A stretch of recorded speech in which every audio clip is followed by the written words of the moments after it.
Welcome back to the Vandy Sports Podcast. I'm Joey Dwyer, and Mark Byington has closed on a high school recruit for the first time in his Vanderbilt tenure. Vanderbilt lands 6'4" guard Jaylon Vines, a Texas native who's transferred to PHH Prep in Arizona recently. A guy who's regarded as one of the better athletes in the 2025 class. And if you pop on the tape, I think it's pretty easy to see why a guy can really play out of ball screens, can really get downhill and finish. Probably one of the better finishers around the rim for a guard in the class. Can shift his body in a bunch of ways, can make you watch his finishes and be like, goodness, he can do that.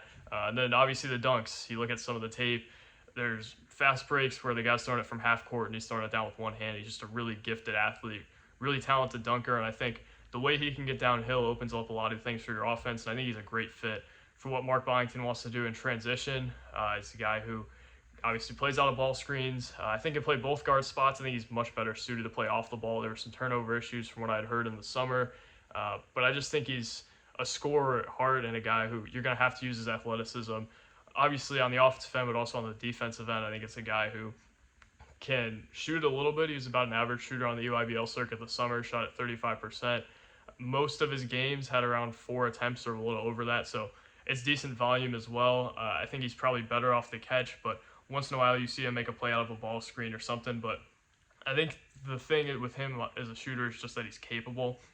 I think that's really all you want from a guy who can get downhill at this level and as athletic as he is. He's a guy who can really make plays off the bounce, but he can also finish them. And I think that's probably the thing to look at with his offensive game is the way he's able to finish plays.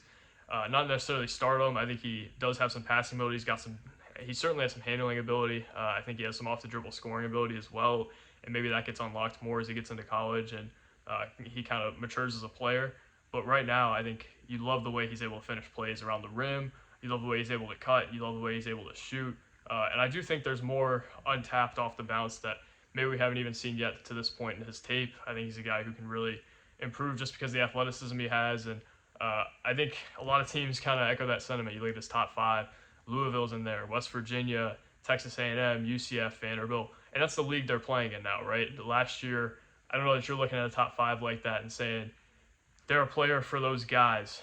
You look at the top 5s, guys like Jason Rivera-Torres, Malik Presley, not on the level of Dean Vines or the guys that this staff has gotten its hands on. You look at the visit schedule, Lennon Jemison coming on campus, a guy who Kansas is recruiting pretty heavily.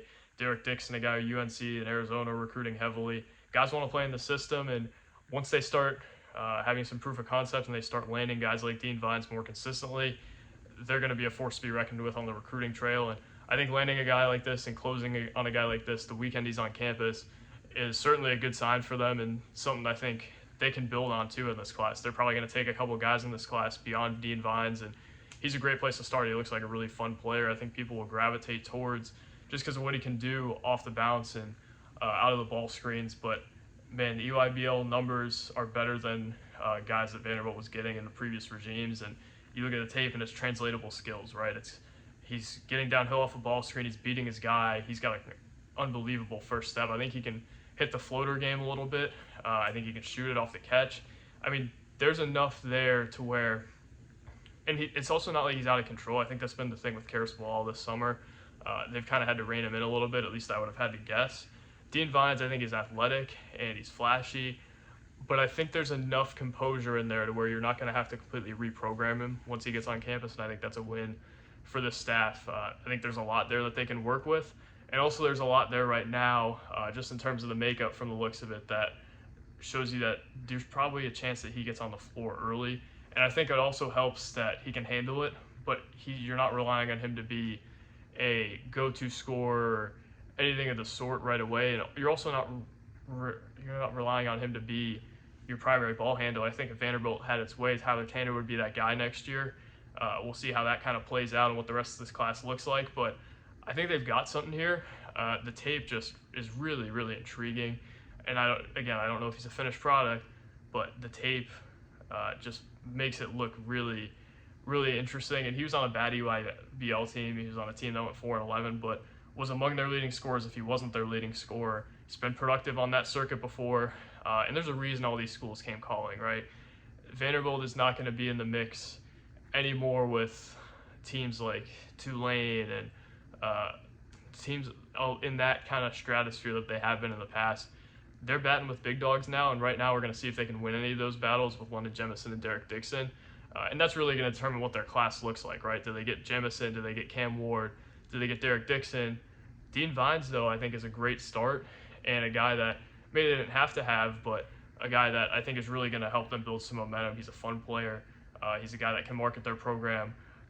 I just think that they are about the right things on the recruiting trail, and they're finally getting some results, and that's what they needed. And maybe that can lead to more results. It always seems to happen on the recruiting trail, where you get one guy and you just kind of build off of it. And I think Dean Vines is a guy who can be a guy that they build off of. And I don't know exactly what the role looks like early on, but I do like the game a lot.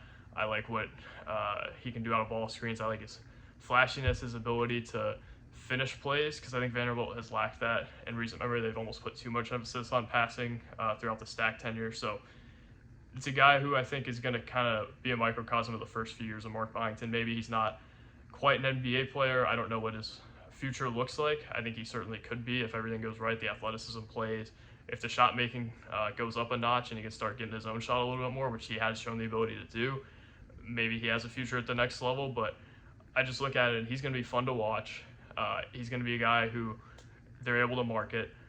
I think that's what you're looking for in the early stages of Mark Byington. You're not going to get, I mean, maybe you could get a Derek Dixon, but I think the odds are not great right now. But this is the kind of recruiting win that they should be getting right now, and they are. Washington was in the mix as well. You know, their NIL is certainly something to be reckoned with, and I think that's an appealing option. They hit a top 5, and obviously had scheduled a visit to Washington. I don't think that ended up being taken, but man, I think this is the type of recruiting when they need to get at this point, and they got it. Now it's time to build on it, and that's what's really going to determine what the 2025 class looks like. I think they're going to have a lot of needs. They're going to lose some guys after this year, but that's a great place to start, and that's a guy who can be a microcosm of what you're trying to build. So good get for Vanderbilt. I think a guy who can compete, a guy who plays hard, a guy who does a lot of things that are going to get fans excited, and I think that's a great thing for a Vanderbilt recruit at this stage of the rebuild, or not the rebuild. I guess they're not trying to do that, but they're trying to restructure how this thing is ran, and